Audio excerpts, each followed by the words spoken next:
Yun mga kaibig, nandito tayo sa kwanto natin. Dito sa bahay nila Tatay John at Kisi. At yun nga, ibisitahin natin yung bahay. Tingnan natin kumusta na. Ay grabe. Oh. Mga kaibig. Puro buwan, wala na. Puro basura na. Ito nga yun mga kaibig. Oh. Ayun, binaklas yung kuan nito. Ninakaw daw yung super kala nila rito. Grabe talagang lugar pag walang tao. Sobrang dumi. Oh.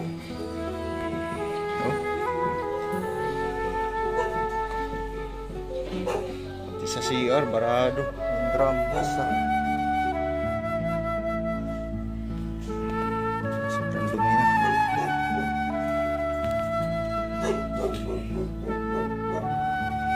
Motor ni Kuya Michael. Oh.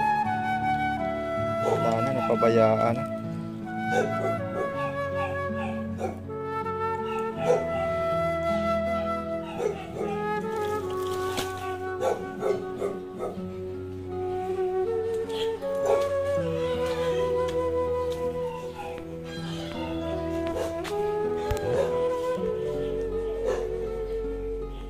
Grabe.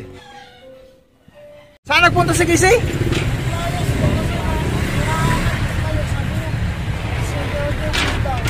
Nawala?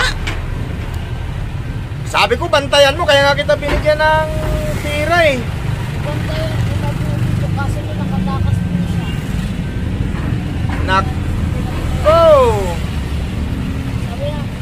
Sabi ni Kisi, sabi ng kapatid kong bunso, nakasakay na daw si Kisi ng jeep at ng bayan. Lapit ka rito. Hindi ko marinig eh. Pumunta daw si Kisi po sa bayan ko. Ha? Pumunta daw si Kisi. Sa bayan? Kahapon pa nawala? Wala kasi naghahanap po yun ng mama. Eh wala dito po si mama, kasabi ko si Dapat dito lang na siya sa loob.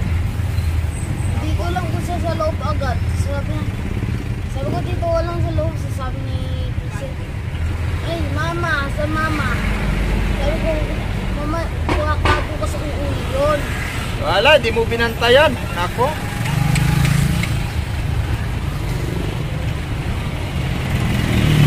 Ayun mga kaibig, si Kisi nawawala na naman.